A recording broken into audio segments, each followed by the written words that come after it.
அனைவருக்கும் இனிய வணக்கம். ஸோ உங்களுடைய பிஜிடிஆர்பி ப்ரிப்பரேஷன் ஃபுல் ஸ்விங்ல இருக்குன்னு நினைக்கிறேன். இப்போ எல்லாருமே வெக்கேஷன்ல இருப்பீங்க நீங்க. ஸோ இந்த காலகட்டங்களில் நீங்க பயனுள்ளதா யூஸ் பண்ணிக்கோங்க. ஸோ கண்டிப்பாக இந்த ஆண்டு நமக்கு நோட்டிஃபிகேஷன்ஸ் வரும். அப்படி வருங்கிற பட்சத்தில் நம்மளோட ப்ரிப்பரேஷன்ஸ்ல எந்த லேக் இல்லாமல் நம்ம வந்து ப்ரிப்பேர் பண்ணிக்கிட்டே இருக்கணும். ஸோ எந்த எக்ஸாம் எப்போ நோட்டிஃபிகேஷன் வருங்கிறது நம்ம கையில இல்லை, ஆனால் ப்ரிப்பேர் பண்றது நம்ம கையில இருக்குது. அதனால அந்த விடாமுயற்சியை மட்டும் விட்டுறாதீங்க, தொடர்ந்து படிச்சுக்கிட்டே இருங்க. உங்களுடைய ப்ரிப்பரேஷனை இன்னும் பூஸ்டப் பண்றதுக்காக நம்ம அகாடமிலிருந்து தொடர்ச்சியாக மோஸ்ட் எக்ஸ்பெக்டட் கொஸ்டின் சீரிஸ் போட்டுட்டு இருக்கோம். ஸோ இன்னைக்கு வந்து பாத்தீங்கன்னா பிஜிடிஆர்பி எக்கனாமிக்ஸ்க்கு மானிட்டரி எக்கனாமிக்ஸ்ல மோஸ்ட் எக்ஸ்பெக்டட் கொஸ்டின் சீரிஸ் பார்த்துட்டு இருக்கோம். ஸோ வாங்க, without much delay we can start our discussions. So RBI was nationalised இந்த இயர் அப்படின்னு சொல்லி கேட்டிருக்காங்க. 1949, 1935, 1934, 1936. ஸோ இப்போ நமக்கு வந்து பாத்தீங்கன்னா ரிசர்வ் பேங்க் ஆஃப் இந்தியா பத்தி சுவாரஸ்யமான தகவல்லாம் நிறைய இருக்குது.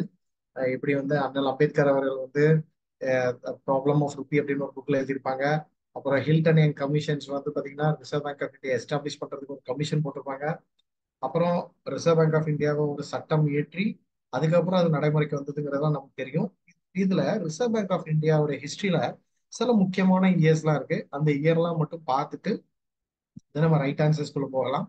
So first reserve bank of India நமக்கு இந்தியாவுக்குன்னு ஒரு ஏபெக்ஸ் இன்ஸ்டிடியூட் வேணும், ஒரு மத்திய வங்கி வேணும் அப்படிங்கிறத ரெக்கமெண்ட் பண்ணி அது மூலமா எஸ்டாப்ளிஷ் பண்ணதுக்கு ஒரு கமிட்டி, ஒரு கமிஷன் ரொம்ப ரொம்ப முக்கியமானது.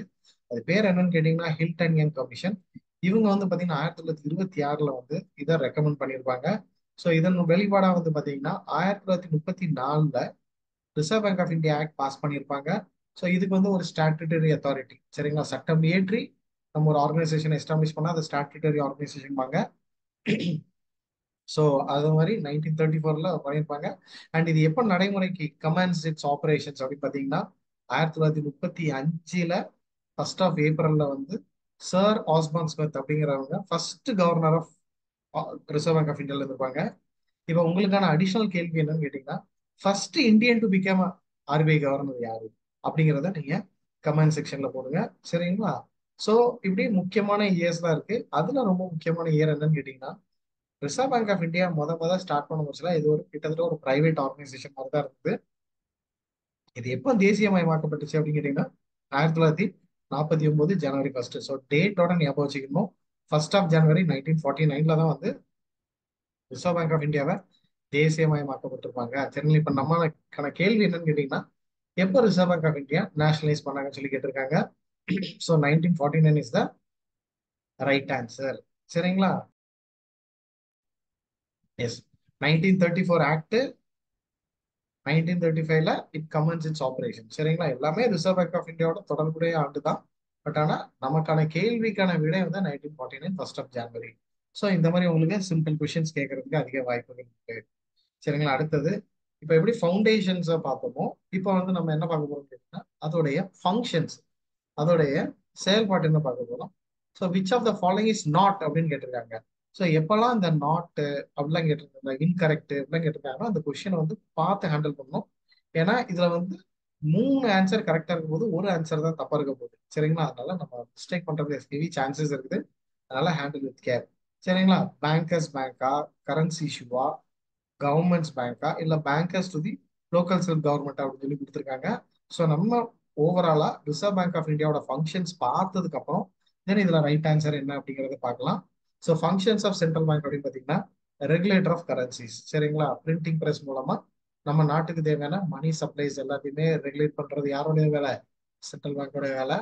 அடுத்தது the act as a banker financial adviser to the government, கவர்மெண்ட்டுக்கான வங்கியாகவும் நிதி ஆலோசகராகவும் அவங்க செயல்படுவாங்க. And custodian of cash reserve commission. இப்போ இந்த சிஆர்ஆர்னு அழைக்கப்படுற கேஷ் ரிசர்வ் ரேஷியோட கஸ்டோடியன், சரிங்களா. டோட்டல் டைம் டெபாசிட்ல இருந்து ஒரு பகுதியை எடுத்து நம்ம என்ன பண்ணிருக்கோம், ரிசர்வ் பேங்க் ஆஃப் இந்தியா கொடுத்து வைக்கணும். அதோடைய கஸ்டோடியனா இருக்கிறதுனால it is called as a bankers to the bank. அதுக்கப்புறம் வந்து பாத்தீங்கன்னா நம்ம நாட்டுக்கு வர அந்நிய செலாவணி, இப்போ பாத்தீங்கன்னா பேலன்ஸ் ஆஃப் பேமெண்ட் எடுத்துக்கிட்டீங்கன்னா current account, capital account, official reserve account உண்டு. இந்தியாவோட பேலன்ஸ் ஆஃப் பேமெண்ட்டை மேனேஜ் பண்றதே யாரு? ரிசர்வ் பேங்க் ஆஃப் இந்தியா தான். அதுல உங்களுக்கு அஃபிஷியல் ரிசர்வ் செட்டில்மெண்ட் இதுல கோல்டு, ஃபாரெக்ஸ் ரிசர்வ், அப்புறம் ஸ்பெஷல் டிராயிங் ரைட்ஸ் எல்லாம் ஹோல்டு பண்ணி வைக்கிறது யாரோட வேலை? ரிசர்வ் பேங்க் ஆஃப் இந்தியாவோட வேலை. ஸோ எக்ஸ்சேஞ்ச் ரிசர்வ் மெயின்டைன் பண்ற ஃபாரெக்ஸ் ரிசர்வ் மெயின்டைன் பண்றதுக்காக தான்.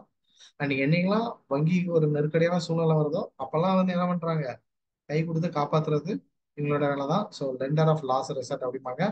அது போக controller of credit, repo rate, reverse repo rate மூலமெல்லாம் என்ன பண்ணுவாங்க, கடனை கண்ட்ரோல் பண்ணுவாங்க. அது போக ஒரு பேங்க்ல இருந்து ஒரு பேங்க்குக்கு டிரான்சாக்ஷன்ஸ் நடக்கிறது எல்லாத்தையுமே என்ன பண்ணுவாங்க, மானிட்டர் பண்ணி செட்டில்மெண்ட் பண்ணி கிளியரிங் ஹவுஸ் ஆக்ட் பண்றது இவங்களோட வேலை தான். ஸோ அப்படி பார்த்தீங்கன்னா இங்க பேங்கர் டு பேங்க் வந்துருச்சு, ரெகுலேட்டர் ஆஃப் கரன்சி இஷ்யூஸ் வந்துச்சு, பேங்கர் டு தி கவர்மெண்ட் வந்துருச்சு, banker to the local self government கிடையாது. சரிங்களா? முனிசிபாலிட்டிக்கோ கார்பரேஷன்ஸ்க்கோ பஞ்சாயத்து யூனியனுக்கோ இங்க கிடையாது. அப்ப இதுதான் வராது. ஆனா நமக்கான கேள்வி not a principal function of RBI, அப்போ இதுதான் ரைட் ஆன்சர். சரிங்களா? Okay, so D is a perfect answer. அடுத்தது நம்ம தொடர்ச்சியா அப்படியே ஸ்டோரி மாதிரி பார்த்துட்டு வரோம். இதுல ரிசர்வ் பேங்க் ஆஃப் இந்தியாவோட முக்கியமான ஃபங்க்ஷன் என்னன்னா கரன்சி இஷ்யூ பண்றது தான், ரெகுலேட்டர் ஆஃப் கரன்சிஸ். இப்போ அது ரிலேட்டடான ஒரு இன்ட்ரெஸ்டிங்கான ஒரு கேள்வி, மோஸ்ட் எக்ஸ்பெக்டட் கொஸ்டின்ஸும் கூட கேட்கறதுக்கு அதிக வாய்ப்பு இருக்கு. ரிசர்வ் பேங்க் ஆஃப் இந்தியா ரூபா நோட்டை அச்சிட்டு வெளியிடுறதுக்கு ஒரு ரூலை ஃபாலோ பண்ணுவாங்க, ஒரு சிஸ்டம் உண்டு. அந்த சிஸ்டமோட பேர் என்னன்னு கேட்டிருக்காங்க. ப்ரொபோஷனல் ரிசர்வ் சிஸ்டமா, மினிமம் ரிசர்வ் சிஸ்டமா, ஃபிடியூஷரி சிஸ்டமா, சரிங்களா, அது நன் ஆஃப் தி அபவ்னு சொல்லி கேட்டிருக்காங்க. ஸோ நம்ம இதெல்லாம் என்னன்னு பார்த்துட்டு then will come back to the right answer. அப்படி பார்த்தீங்கன்னா ஃப்ரம் 6 அக்டோபர் 1956 இருந்து அந்த ஆண்டும் ரொம்ப முக்கியமானது. இப்படி 1934, 1935, 1949 இம்பார்ட்டன்டும், அதே மாதிரி 1956 ரொம்ப ரொம்ப இம்பார்ட்டன்ட். ஏன்னா இந்த ஆண்டுல தான் நோட்டு இஷ்யூ பண்றதுல ஒரு மெத்தடை கொண்டு வர்றாங்க. அது பேர் என்னன்னா மினிமம் ரிசர்வ் சிஸ்டம். அப்ப இதுக்கான விடை கிடைச்சிருச்சு. சரிங்களா? மினிமம் ரிசர்வ் சிஸ்டம் கிடைச்சிருச்சு. ஆனா இதுல பாத்தீங்கன்னா 1956 தான் வந்து இது வந்து நம்ம நடைமுறைக்கு கொண்டு வந்திருக்கோம். அப்ப இதுக்கு முன்னாடி நோட் இஷ்யூக்கு வேற ஏதோ சிஸ்டம் ஃபாலோ பண்ணிட்டு இருக்கோம்ல, அது என்னங்கிறத பார்ப்போம். ஸோ 1956க்கு முன்னாடி நம்ம வந்து ப்ரொபோஷனல் ரிசர்வ் சிஸ்டம் அப்படின்னு சொல்லி நம்ம ஃபாலோ பண்ணிட்டு இருந்தோம். இப்போ 1956க்கு முன்னாடி ப்ரொபோஷனல் ரிசர்வ் சிஸ்டம் பிஆர்எஸ் அப்படிம்பாங்க. ஆஃப்டர் பாத்தீங்கன்னா எம்ஆர்எஸ் அப்படிம்பாங்க. சரிங்களா? Minimum reserve system. இது ரெண்டையும் வேறுபடுத்துறது என்ன அப்படின்னு சொல்லி பார்க்கலாம். மினிமம் ரிசர்வ் சிஸ்டம் பொறுத்த வரைக்கும், அதாவது இப்போ நடைமுறையில் இருக்கிற சிஸ்டம் பொறுத்த வரைக்கும் நீங்க பாத்தீங்கன்னா ஒவ்வொரு 200 கோடி ரூபா அடிக்கிறதுக்கும், சரிங்களா, 115 கோடி ரூபா ஒர்த் ஆஃப் கோல்டும், 85 கோடி ரூபா ஒர்த் ஆஃப் ஃபாரின் செக்யூரிட்டிஸும் நம்ம மெயின்டைன் பண்ணணும். சரிங்களா? 85 crore rupees worth of foreign securities and gold reserve of 115 கோடி ரூபா worth of gold reserve maintain பண்ணணும். இது இப்போ மினிமம் எவ்ரி 200 crore rupees நம்ம வந்து மெயின்டைன் பண்ணணும். இது 1956க்கு அப்புறம். 1956க்கு முன்னாடி, அதாவது reserve bank of India 1935 start பண்ணியாச்சு. அப்ப 56 முன்னாடி வரைக்கும் பாத்தீங்கன்னா ப்ரொபோஷனல் ரிசர்வ் சிஸ்டம் ஃபாலோ பண்ணிருப்பான். இது என்னன்னு கேட்டீங்கன்னா மொத்த கரன்சில, சரிங்களா, 40% ரிசர்வ் கோல்டா வச்சுக்கணும். இதுதான். சரிங்களா? ஸோ அப்போ ஒரிஜினலா reserve bank of India act pass பண்ண முடிச்சல என்ன சிஸ்டம் நம்ம ஃபாலோ பண்ணிட்டு இருந்தோம்னு கேட்டீங்கன்னா ப்ரொபோஷனல் ரிசர்வ் சிஸ்டம். இது என்னன்னு கேட்டீங்கன்னா மினிமம் 40%. இப்போ 100 ரூபா அடிக்கிறோம்னா 40 ரூபா கோல்டா நம்ம பேக்கப் வச்சிருக்கணும் whenever you are going to issue currency. இதுக்கப்புறம் இதை கைவிட்டுட்டு நம்ம மினிமம் ரிசர்வ் சிஸ்டம் கொண்டு வந்தோம். So for every 200 crore rupees minimum gold reserve 115 கோடி ரூபா ஒர்த் ஆஃப் கோல்டும், 85 கோடி ரூபா ஒர்த் ஆஃப் ஃபாரின் செக்யூரிட்டிஸும் நம்ம மெயின்டைன் பண்ணணும். சரிங்களா? இதுதான் ரொம்ப குரூஷியலான ஒண்ணு. ஸோ இப்போ ப்ரொபோஷனல் ரிசர்வ் சிஸ்டம்னு என்ன தெரிஞ்சிருச்சு, இதுக்கான ரைட் ஆன்சர் தெரிஞ்சிருச்சு, மினிமம் ரிசர்வ் சிஸ்டம் தெரிஞ்சிருச்சு. பிக்சட் ஃபியூடிஷரி சிஸ்டம் என்னன்னு கேட்டீங்கன்னா இப்படி ஒரு சிஸ்டமே கிடையாது. அவங்களுக்கு ஏத்த மாதிரி கரன்சி பிரிண்ட் பண்ணிடலாம். சரிங்களா? அந்தந்த சிஸ்டமுக்கு ஏத்த மாதிரி இந்த மாதிரிலாம் கிடையாது. ப்ரொபோஷனல் மினிமம்லாம் கிடையாது. எந்த ஒரு ஹோல்டிங்கும் இல்லாம, எந்த ஒரு ரிசர்வும் இல்லாம கரன்சியை பிரிண்ட் பண்ணிக்கிடலாம். இதுதான் பிக்சட் ஃபியூடிஷரி சிஸ்டம் அப்படிம்பாங்க. ஸோ இதெல்லாம் இந்தியாவில் ஃபாலோ பண்ணல. நம்ம ஃபாலோ பண்ணிட்டு இருக்கிறது மினிமம் ரிசர்வ் சிஸ்டம் தான். 1956 இந்த இயரையும் மறந்துடக்கூடாது. After 1956, before 96 BRS. அடுத்தது மணி சப்ளைன்னு பார்க்க முடிச்சல கண்டிப்பாக நமக்கு இந்த M1, M2, M3, M4, M0, L1, L2, L3 எல்லாம் நமக்கு தெரிஞ்சிருக்கும். ஸோ இதுல எக்கனாமிக்ஸ் டிக்ஷனரி படி பாத்தீங்கன்னா, டெர்மினாலஜி படி பாத்தீங்கன்னா M1, M2 என்னன்னு அழைப்போம் அப்படின்னு சொல்லி கேட்டிருக்காங்க. ஸோ பொதுவா இந்த M1, M2, M3, M4 என்னன்னு பார்த்துட்டு அதுக்கான பேர்களை நம்ம பார்க்கலாம். ஸோ M1 அப்படிங்கிறது வந்து பாத்தீங்கன்னா currency with public, net demand deposit with the public, with the commercial bank and other deposit. இது ஆல் டுகெதர் பார்த்தீங்கன்னா M1 அழைக்கப்படுது. இதுக்கு மற்றொரு பேர் என்னன்னு கேட்டீங்கன்னா நேரோ மணி அப்படிம்பாங்க. இது வந்து ரொம்ப மோஸ்ட் லிக்விட் ஃபார்ம். சரிங்களா? அதாவது இமீடியட்டா நம்ம வந்து இப்ப கையில கரன்சி வச்சிருக்கறதுனால பெட்ரோல் போட்டுக்கலாம், மொபைல் ரீசார்ஜ் பண்ணிக்கலாம், தண்ணி கேன் வாங்கி வச்சுக்கிடலாம். இந்த மாதிரி மோஸ்ட் லிக்விட் ஃபார்மா இருக்கும். M2ங்கிறது M1 கூட சேர்ந்து போஸ்ட் ஆஃபீஸ்ல நம்ம சேவ் பண்ணி வச்சிருப்போம்ல, போஸ்ட் ஆஃபீஸ் சேவிங். அதை நம்ம போஸ்ட் ஆஃபீஸ் சேவிங் டெபாசிட்டை நம்ம வந்து M2 அப்படிம்போம். இதுக்கு வந்து பாத்தீங்கன்னா இதுவும் நேரோ மணி தான். சரிங்களா? பிகாஸ் M1 ஆட் ஆகுதா, உங்களுக்கு அப்படியே நேரோ மணி ஆயிரும். ஆனா இங்கேயும் M1 ஆட் ஆகும். பட் ஆனா இந்த இடத்துல வந்து நம்ம நெட் டிமாண்ட் டெபாசிட் ஆட் பண்ணல, டைம் டெபாசிட் ஆட் பண்ணலாம். டைம் டெபாசிட் அப்படின்னா எக்ஸாம்பிள் வந்து இந்த ரெக்கரிங் டெபாசிட், ஃபிக்ஸட் டெபாசிட், ஒரு ஒரு குறிப்பிட்ட காலம் வரைக்கும் நம்ம அதை வந்து பேங்க்ல டெபாசிட் பண்ணி தான் வச்சிருக்கோம், எடுக்க முடியாது. ஸோ 444 நாட்களுக்கு, 5 வருஷத்துக்கு, 1 வருஷத்துக்கு, 2 ஆண்டுக்கு அப்படின்னு சொல்லி நம்ம என்ன பண்ணுவோம், ஃபிக்ஸட் டெபாசிட் மாதிரி வச்சிருப்போம். நம்மளால எடுத்து எடுக்கலாம் போயிட்டு நினைச்சோன்னே எடுக்க முடியாது. பட் டிமாண்ட் டெபாசிட் அப்படி கிடையாது. நீ காலையில டெபாசிட் பண்ணிட்டு ஈவினிங் கூட நம்ம வித்ட்ரா பண்ணிடலாம். வேற time time deposit, term deposit அப்படி கிடையாது. You have to wait for the till maturity. So அப்போ இதோட லிக்விடிட்டி தன்மை கொஞ்சம் குறையிறதுனால இதை நம்ம வந்து கொஞ்சம் ரேங்கிங்ல தேர்ட் வச்சிருக்கோம். இது ப்ராட் மணி அப்படிம்போம். அதே மாதிரி போஸ்ட் ஆஃபீஸ்லயும் இந்த மாதிரி ரெக்கரிங் டெபாசிட் இருக்கு, போஸ்டல் ஆர்டிலாம் சொல்லுவாங்க. சரிங்களா? அங்கேயும் ஆர்டிலாம் உண்டு. அதையும் ஆட் பண்ணலாம், ஆல் டெபாசிட் வித். ஸோ அப்போ சேவிங் டெபாசிட் கூட ஆல் டெபாசிட்டையும் ஆட் பண்ணீங்கன்னா உங்களுக்கு M3 கூட M4 கிடைச்சிரும். ஸோ அப்போ M4 தான் லீஸ்ட் லிக்விட் ஃபார்ம். ஸோ இதுவும் ப்ராட் மணி அப்படிம்பாங்க. ஸோ இப்போ நமக்கான கேள்வி என்னன்னு கேட்டீங்கன்னா M1 M2 ஆல் டுகெதர் என்னன்னு கேட்பாங்கன்னு சொல்லி கேட்டிருக்காங்க. இஸ் நேரோ மணி. இப்போ இந்த இடத்துல வந்து உங்களுக்கு M3 M4 அப்படின்னா என்ன ஆன்சர் வரும் அப்படிங்கிறத நீங்க கமெண்ட் செக்ஷன்ல போடுங்க. சரிங்களா? ஏஆ பிஆ சிஆ டிஆங்கிறத கமெண்ட் செக்ஷன்ல போடுங்க.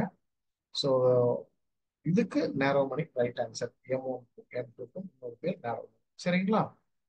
ஓகே. இன்னைக்கான லாஸ்ட் கேள்வி. See the number of times a unit of money exchange hands during a unit period of time, what it is known as அப்படின்னு சொல்லியிருக்காங்க. velocity of circulation of money, speed of circulation of money, momentum of circulation of money, இல்ல count of circulation of money கேட்டிருக்காங்க. So இந்த கொஸ்டினுக்கு answer பண்ணணும் அப்படின்னு கேட்டீங்கன்னா நம்மளுடைய இர்வின் ஃபிஷருடைய ஈக்குவேஷன் ஆஃப் எக்ஸ்சேஞ்ச் அழைக்கப்படுற இந்த எம்வி இஸ் ஈக்குவல் டு பிடி அப்படிங்கிற ஈக்குவேஷனை நம்ம சால்வ் பண்ணிட்டோம்னா இதுக்கான ஆன்சர் கிடைச்சிடும். ஸோ நம்ம எல்லாத்துக்குமே தெரியும், பர்ச்சேசிங் பவர் அப்படி ஆஃப் மணி அப்படிங்கிற ஒரு புக்கில் 1921 இர்வின் ஃபிஷர் அவர்கள் வந்து ஈக்குவேஷன் ஆஃப் எக்ஸ்சேஞ்ச் அப்படிங்கிறத சொல்லியிருப்பாங்க. MV is equal to PT. இதுல அஹ், அதாவது இது வந்து சப்ளை சைடு ஆஃப் மணி அப்படிம்பாங்க. சரிங்களா? இது வந்து டிமாண்ட் சைடு ஆஃப் த மணி அப்படிம்பாங்க. ஸோ இப்போ வந்து பாத்தீங்கன்னா இந்த ரெண்டும் ஈக்குவலா இருக்கும் அப்படிங்கிறாங்க. குவான்டிட்டி தியரி ஆஃப் மணி அதுல நமக்கு தெரியும். ஸோ ஈக்குவேஷன் ஆஃப் எக்ஸ்சேஞ்ச் அப்படிம்பாங்க. இதை பேஸ் பண்ணி தான் கிளாசிக்கல் தியரி எல்லாமே கன்ஸ்ட்ரக்ட் பண்ணியிருப்பாங்க. ஏன்னா இது speaks from the medium of exchange பெர்ஸ்பெக்டிவ்ல தான் பேசும். சரிங்களா? எஸ், மீடியம் ஆஃப் எக்ஸ்சேஞ்சில் தான் பேசும். அப்போ இவங்களை பொறுத்த வரைக்கும் இந்த எட்வின் ஃபிஷரோட ஐடியாலஜி படி MV is equal to PT. இதுல ஒவ்வொரு இதுக்கும் ஒரு ஒரு எக்ஸ்பிளனேஷன்ஸ் உண்டு. வேற M denotes money supply, V denotes velocity of circulation, P denotes price level and T denotes transactions. இதுல என்ன பண்ணுவாங்கன்னு கேட்டீங்கன்னா விஏவும் டிஏவும் ஃபிக்ஸடா கான்ஸ்டன்டா வச்சுக்கிட்டு, சரிங்களா, எப்பெல்லாம் மணி சப்ளை அதிகரிக்கிறீங்களோ அப்பெல்லாம் பிரைஸோட பொருளோட விலையும் கூடும் அப்படிங்கிறாங்க. So whenever the money supply increases, price level also increases. சரிங்களா? இதுதான் பேசிக்கான வெரி பேசிக் தியரி. இந்த கிளாசிக்கல் தியரியை சப்போர்ட் பண்ற தியரி இது. ஸோ அப்போ எம்பிசிக்கல் பிடில ஒவ்வொரு வார்த்தைக்கும் ஒரு எக்ஸ்பிளனேஷன் விட்டுக்கிறத பார்த்தோம். இப்போ ஆன்சர் வாங்க. The number of time and unit of money exchange hands during a unit period of டைம்ங்கிறத வெலாசிட்டி ஆஃப் சர்க்குலேஷன் அப்படிம்பாங்க. இது வராது, இது வராது. ஸோ அப்போ this is the perfect answer. So உங்களுடைய ப்ரிப்பரேஷன்ஸ் வந்து கண்டிப்பாக இந்த வீடியோ வந்து உங்களுக்கு பயனுள்ளதாக இருக்கும் நான் நம்புறேன் நான். ஸோ அதே மாதிரி எனக்கு ஜென்டல் ரிமைண்டர், நம்ம அகாடமில இருந்து பார்த்தீங்கன்னா டெஸ்ட் சீரீஸ் நம்ம லான்ச் பண்ணியிருக்கோம். ஸோ இந்த மாதிரி நிறைய இன்ட்ரெஸ்டிங்கான கேள்விகள்லாம் உங்களுக்கு அந்த டெஸ்ட் சீரீஸ்ல வச்சிருக்கோம். நம்ம எக்கனாமிக்ஸ்ல, ஜெனரல் நாலேஜ்ல, எஜுகேஷன் மெத்தடாலஜி, தமிழ் எஜுபிலிட்டி எல்லாமே சேர்த்து நம்ம கொடுக்குறோம். ஸோ இது வந்து பார்த்தீங்கன்னா 4500 rupees, 200+ டெஸ்ட் சீரீஸ் நடந்துட்டு இருக்கு. நீங்க நம்மளோட ஆப்லேயே நீங்க பார்க்கலாம். பிப்ரவரி, மார்ச், ஏப்ரல், மே மாசம் வரைக்கும் நம்ம கண்டினியூஸா ஸ்கெடியூல் போட்டு நம்ம ஒர்க் பண்ணிக்கிட்டு இருக்கோம். ஸோ அதனால உங்களுக்கு உங்களோட ப்ரிப்பரேஷனை செக் பண்ணி பார்க்கறதுக்காக கண்டிப்பாக இந்த டெஸ்ட் சீரிஸ் உங்களுக்கு பயனுள்ளதாக இருக்கும். போத் காமர்ஸ் அண்ட் எக்கனாமிக்ஸ்க்கு நம்ம ஆஃபர் பண்ணிட்டு இருக்கோம். ஸோ நம்மள ஃபுல் கோர்சஸ் ஜாயின் பண்றவங்களுக்கு இந்த டெஸ்ட் சீரிஸ் ஃப்ரீ ஆயிரும். So for those are interested to join, ஏன்னா நோட்டிஃபிகேஷன் வரப்போது, இனிமேல் நம்ம ப்ரிப்பரேஷன் ஸ்பீடாக பண்றதுக்கு உங்களுக்கு இது எல்லாமே பயனுள்ளதாக இருக்கலாம். ஸோ கண்டிப்பா those are interested can contact this number 9025103899. இந்த நம்பர் கால் பண்ணி இந்த டெஸ்ட் சீரிஸ் ரிலேட்டடான மேலும் தகவலை நீங்க தெரிஞ்சுக்கலாம். ஸோ உங்களோட ப்ரிப்பரேஷன்ஸ் மட்டும் விட்டுறாதீங்க. உங்களோட ப்ரிப்பரேஷன்ஸ்க்கு கண்டிப்பா நம்ம உறுதுணையா இருப்போம். So have a great day. Thank you so much for joining.